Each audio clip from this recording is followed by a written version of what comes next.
അപ്പോൾ നമ്മൾ കുറച്ച് ദിവസമായല്ലേ, കുറച്ചൊന്നല്ല കുറേ ആയി, ഒരു മാസത്തോളായി നമ്മുടെ വീഡിയോ ഒന്നും അങ്ങനെ ഇടുന്നില്ല.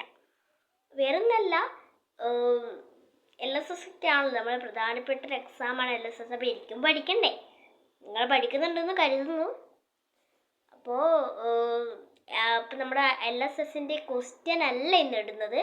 ക്വസ്റ്റ്യൻ മാത്രം ഇട്ടിട്ട് കാര്യമില്ല, അതിനെപ്പറ്റി അറിയുകയും വേണ്ട നമുക്ക്. അപ്പോൾ LSS കുറേ മാറിയിരിക്കുക LSS. അതൊക്കെയാണ് ഞാൻ ഇന്ന് പറയുന്നത്. അപ്പോൾ ഒന്നാമതായിട്ട് നമുക്ക് മാറിയത് പറയാനുള്ളതെന്ന് വെച്ചാൽ, ഇതാണ് നമ്മൾ അറിഞ്ഞിരിക്കണം. അതിൻ്റെ പേര് സിമ്പിൾ പേരാണ്. LSSൻ്റെ പേര് മാറി. സാധാരണ LSS എന്നുള്ള പേരതിൻ്റെ, പക്ഷേ അതിൻ്റെ LSSൻ്റെ പേര് മാറി. LSSനെ പറയുക ഒറ്റവാക്കിൽ LSS എന്ന് പറയും, പക്ഷെ ശരിക്കുള്ളൊരു പേരുണ്ട് അതിന്. അറിയുന്നവർ കമൻറ്റ് ചെയ്യുക. അപ്പോൾ ഞാൻ സമയം തരാം. 1 ടിക് ടിക്, 2 ടിക് ടിക്, 3 ടിക് ടിക്. അപ്പോൾ സമയം കഴിഞ്ഞു.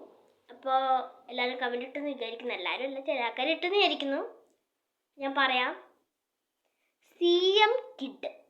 CM കിഡാണ് LSSൻ്റെ ഇപ്പോഴത്തെ പുതിയ പേര്. എല്ലാം മാറി, LSSും മാറി, പേരും മാറി, എല്ലാം മാറി. LSS പരീക്ഷ തന്നെ എല്ലാം മാറിപ്പോയി. എനിക്ക് ഈ പുതിയ വർഷത്തിൽ ഓരോ മാറ്റങ്ങൾ ഉണ്ടാവുമല്ലോ. അപ്പോൾ CM കിഡാണ്, ഓർമ്മിച്ച് വെച്ചോ. കാരണം LSSനുള്ള ആൾക്കാർ, LSSൻ്റെ ഇപ്പോഴത്തെ പുതിയ പേരുള്ള ആൾക്കാർ, പേരറിയാത്ത ആൾക്കാർ LSSന് ചേർന്നിട്ട് ഒരു കാര്യമില്ല. LSSന് ചേർന്നുള്ള പേരേ ഉള്ളൂ. അതെല്ലാം ചിലപ്പോൾ അവർ ചോദിക്കും എക്സാം ഹാളിൽ LSSൻ്റെ. അപ്പം നമുക്ക് പറയാൻ പറ്റണ്ടേ. അപ്പം നമ്മൾ ഇങ്ങനെ നോക്കി നിന്നാലാവില്ല. അപ്പോൾ ഒന്നാമത്തെ പ്രധാനപ്പെട്ട കാര്യം അതാണ്. നിങ്ങൾ LSSന് ചേർന്ന ആളാണെങ്കിൽ അതെന്തായാലും ഓർമ്മിച്ച് വെച്ചാൽ, ആ പേര് നമുക്ക് ഓർമ്മിച്ച് വെച്ചേ പറ്റൂ.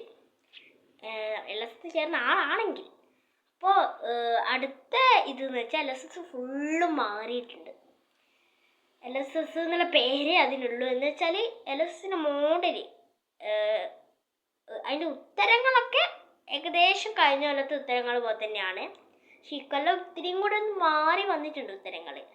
എന്ന് വെച്ചാൽ ഇത്തരത്തിലുള്ള മാറ്റം വന്നു വെച്ചാൽ അതിൻ്റെ ക്വസ്റ്റ്യൻ രീതിയെല്ലാം മാറി.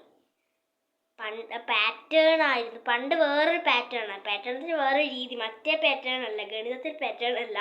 പാറ്റേണിൻ്റെ ഓരോ രീതികൾ, ക്വസ്റ്റ്യൻ ചോദിക്കുന്ന ഓരോ രീതികൾ, അല്ലെങ്കിൽ ക്വസ്റ്റ്യൻ തന്നിട്ടുള്ള ഓരോ രീതികളെയാണ് നമ്മൾ പാറ്റേൺ എന്ന് വിളിക്കുന്നത്. പാറ്റേൺ എന്താണെന്ന് ചോദിക്കുന്നില്ല എന്ന് നമുക്ക് അറിഞ്ഞിരിക്കണ്ടേ. അറിഞ്ഞാലല്ലേ പാറ്റേൺ മാറി അങ്ങനെ തിരിയാൻ പറ്റും. ഇപ്പം പാറ്റേൺ ഗണിതത്തിലെല്ലാം നിങ്ങൾ ഓർത്ത് വെച്ചോ. കഴിഞ്ഞാലും വേറെ പാറ്റേൺ ആയിരുന്നു, പക്ഷേ ഇക്കൊല്ലം പാറ്റേൺ ഫുള്ള് മാറിയിട്ടുണ്ട്. അപ്പോൾ ഞാൻ കാണിച്ചാൽ അതിൻ്റെ എക്സാമ്പിളാണ് ഈ LSS ടെസ്റ്റിലെ ചോദ്യങ്ങൾ. ഈ ചോദ്യങ്ങൾ നോക്കും നിങ്ങൾ. ഇപ്പം കണ്ടോ, ഇപ്പം ഇതിൻ്റെ അകത്ത് 1 ഇതിൻ്റെ ഉത്തരം ഇങ്ങനെ കൊടുത്തിട്ടുണ്ട്. അല്ലെങ്കിൽ option A, option B, option C ഇങ്ങനെ സാധാരണ രീതിയിൽ തന്നെ കൊടുത്തിട്ടുണ്ട്. പക്ഷേ ഈ കൊല്ലത്തെ ചോദ്യങ്ങൾ അങ്ങനെയല്ല. അതാണ് പറയുന്നത്. അവർ നമ്മളെ നമുക്ക് ഫുള്ളും കൺഫ്യൂഷൻ ആവും. ഇപ്പം A, B എന്ന് പറയുമ്പോൾ അത്ര കുഴപ്പമുണ്ടോ, പക്ഷെ ഇതെങ്ങനെയാണെന്നറിയാം. നമ്മുടെ ആ ചോദ്യം ചോദിക്കും. ഇങ്ങനെ ചോദ്യം ചോദിക്കും. ഇത് അതിൻ്റെ അകത്ത് ഞാൻ കാണിച്ചു തരാം. ഇതിപ്പോൾ ഒരു ചോദ്യം. ഈ ചോദ്യം ചോദിച്ചിട്ട് ഈ ചോദ്യം ഇപ്പം ചോദിക്കും. ഈ ചോദിച്ചിട്ട് എന്തായിരുന്നു, അതെ, ഇതിൻ്റെ ഓപ്ഷന് സാധാരണ പോലെ തന്നെ A, B അങ്ങനെ ഇങ്ങനെ 1, 2 അല്ലെങ്കിൽ A, B 1, 2, 3, 4 അല്ലെങ്കിൽ A, B, C, D അങ്ങനെ കൊടുക്കും. എന്നിട്ടും ഉണ്ട് അതിൻ്റെ താഴെ ആ ചോദ്യത്തിൻ്റെ തന്നെ രീതി. 1, 2 ശരി, 1, 3 ശരി, എല്ലാം ശരി, എല്ലാം തെറ്റ്, 1, 4 ശരി, അങ്ങനെയൊക്കെ വരും. 2, 4 ശരി, അങ്ങനത്തെ 4. ഇപ്പോൾ ഓപ്ഷൻ 4 ആണെങ്കിൽ 4 രീതിയിൽ നമ്മളെ ഗണിപ്പിച്ചറിയാൻ പറ്റും. എന്താ പറയുക, നമ്മളിങ്ങനെ LSS ആൾക്കാരുടെ മിക്ക ഉദ്ദേശം നമ്മളെ തോൽപ്പിക്കുകയാണ്. കാരണം എല്ലാവർക്കും അങ്ങനെ LSS കൊടുക്കരുതല്ലോ. അതിനായിട്ട് സർക്കാർ നല്ല കാര്യം തന്നെയാണ് അവർ ചെയ്തിട്ടുള്ളത്. അപ്പോൾ ഇതിൻ്റെ അകത്തുനിന്നൊക്കെ ഇങ്ങനെ ഇത്രയും പണിയുള്ള പരീക്ഷ എന്നൊക്കെ ഇങ്ങനെ കിട്ടാന്ന് വെച്ചാൽ ഭയങ്കര കാര്യമാണല്ലേ. ഈ പറയുന്ന എനിക്കുമല്ല, നിങ്ങൾക്ക് എല്ലാവർക്കും ഇതിൻ്റെ അകത്തുനിന്ന് കിട്ടിയിട്ടുണ്ടെങ്കിൽ ഭയങ്കര പ്രൗഡാണ്. കാരണം ഇത്രയും പണിയായ എക്സാം ഇതൊക്കെ കിട്ടാന്ന് വെച്ചാൽ നിങ്ങൾക്കങ്ങ് വലിയ തലയുണ്ടെന്ന് അതിൻ്റെ അർത്ഥം. നിങ്ങൾക്കല്ല എനിക്കും കിട്ടിയിട്ടുണ്ടെങ്കിലേ, എനിക്കത്ര ഉറപ്പൊന്നുമില്ല. അപ്പോൾ ഇതൊക്കെയാണ് ഇതിൻ്റെ ഇത്. പിന്നെ അപ്പോൾ 1, 2 അങ്ങനെ ഇട്ട് നമ്മളെ കെടുപ്പിച്ചാണ്. അപ്പോൾ ഇന്ന് നിങ്ങൾക്ക് നടന്നിട്ടുണ്ടോയെന്ന് എനിക്കറിയില്ല. എനിക്കൊക്കെ നടന്നിട്ടുണ്ടായിരുന്നു.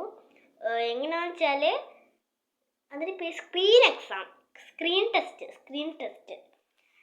ടെസ്റ്റാണ്. എന്ന് വെച്ചാൽ ഈ LSS ഈ എക്സാം ഉണ്ടല്ലോ, അപ്പം നിങ്ങളുടെ സ്കൂളിൽ ഇതിപ്പോൾ 8 ആളെ എടുത്തിട്ടുണ്ടാവും.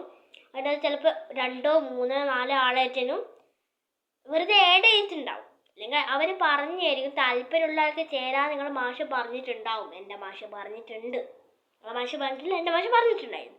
അപ്പം 10 ആളെയാണ് മാഷ് ശരിക്കും സെലക്ട് ചെയ്തത്. ഞാൻ കൂടെ 10 ആൾ, എന്നെ കൂടെ കൂട്ടി 10 ആൾ. അപ്പോൾ അതിൻ്റെ അകത്ത് മാഷ് പറഞ്ഞു വേണമെങ്കിൽ നിങ്ങൾക്ക് താല്പര്യമുള്ള ആൾക്കാർക്ക് വേണമെങ്കിൽ കയറാൻ. അപ്പം 4 ആൾ കയറി. അപ്പോൾ കുഴപ്പമില്ല. അപ്പോൾ അത്ര ആ കയറ്റിയ സമയം സാധാരണ രീതിയിൽ തന്നെ. ഇപ്പം അടുത്തല്ലേ ഇത് മാറിയത്. 2025 അങ്ങനെ അല്ലായിരുന്നല്ലോ. ഇപ്പം അടുത്താണ് ഇതിൻ്റെ വിവരം വന്നത്. അപ്പോൾ അടുത്താണ് ഇതിൻ്റെ വിവരം വന്നെങ്കിൽ എല്ലാം മാറിയെന്ന്. അപ്പം മാഷ് ഞെട്ടിപ്പോയി. മാഷ് സ്ക്രീൻ ടെസ്റ്റ് വെച്ചു. സ്ക്രീൻ ടെസ്റ്റ് വെച്ച് സാധാരണ LSS പോലെ തന്നെയല്ലേ 50 ചോദ്യമുള്ള പരീക്ഷ, മനസ്സിലായോ? അതിനകത്ത് 35ഉം അതിന് മേലെയും അല്ലെങ്കിൽ 30% കിട്ടുന്ന ആൾക്കാർക്ക് LSSന് ചേരാം, LSSന് എടുക്കും. അങ്ങനെ അല്ലാണ്ട് വെറുതെ ഇങ്ങനെ എടുത്തെടുത്ത് പോയിട്ട് കാര്യമില്ലല്ലോ. നാണക്കേട് സ്കൂളിനല്ലേ ഉണ്ടാവുക. നിങ്ങൾ സ്കൂളിൽ ഏതെങ്കിലും രീതിയിൽ അത് ഉണ്ടാക്കിയിട്ടുണ്ടാവും. ആരൊക്കെയാണ് നിങ്ങളുടെ സ്കൂൾ ആരൊക്കെയാണ് LSSന് എടുത്തതെന്ന് കമൻറ്റ് ചെയ്യുക. നിങ്ങളുടെ സ്കൂളിൽ ഈ സ്ക്രീൻ ടെസ്റ്റ് നടന്നിട്ടുണ്ടെങ്കിൽ കമൻറ്റ് ചെയ്യുക. അപ്പോൾ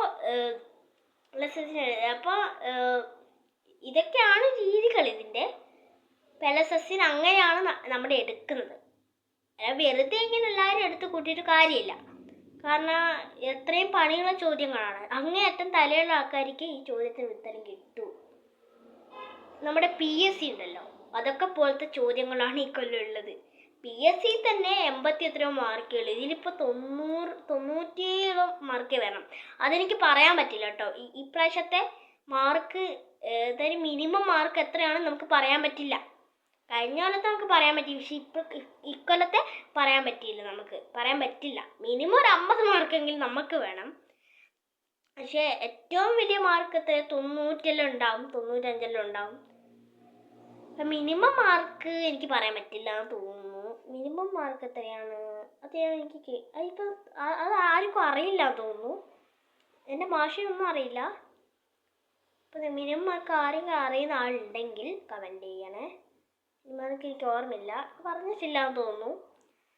അപ്പോൾ ഇതൊക്കെയാണ് LSS ശ്രദ്ധിക്കേണ്ട കാര്യങ്ങൾ. അപ്പോൾ LSS എന്ന് വെച്ചാൽ നമ്മുടെ ആദ്യമായിട്ട് 4ാം ക്ലാസ്സുകാർ, ഞാൻ നിങ്ങൾ ഉൾപ്പെടെ 4ാം ക്ലാസ്സുകാരൊക്കെ എഴുതുന്ന ഒരു പരീക്ഷയാണ് LSS. എല്ലാവരും അല്ല. ഇപ്പോൾ LSS ഇപ്പോൾ എല്ലാവർക്കും ഒരു ഗൗരവമായിട്ടുണ്ടാവും. കാരണം ഭയങ്കര പ്രൗഡല്ലേ ഇത്. കാരണം ഇത്രയും പണിയുള്ളൊരു എക്സാമെന്ന് 2 കുട്ടികളോ ഒരു കുട്ടീനൊക്കെ എടുത്താൽ ഭയങ്കര പ്രൗഡാണല്ലോ. എല്ലാവർക്കും ഭയങ്കര ഒരു എന്താ പറയുക ഗൗരവം വന്നിട്ടുണ്ടാവും. ഞാൻ മുന്നൊന്നും ഗൗരവമില്ലായിരുന്നു. കാരണം സിമ്പിൾ ചോദ്യമാണ്, സാധാരണ രീതിയിൽ ഉത്തരം എഴുതിയാൽ മതി. പക്ഷെ ഇപ്പം അങ്ങനെയല്ല. എല്ലാവർക്കും ഞാൻ LSS ആശംസകൾ നേരുന്നു. എല്ലാവരും ജയിക്കട്ടെ. നമുക്ക് അടുത്ത വീഡിയോ കാണാം. ടാറ്റാ.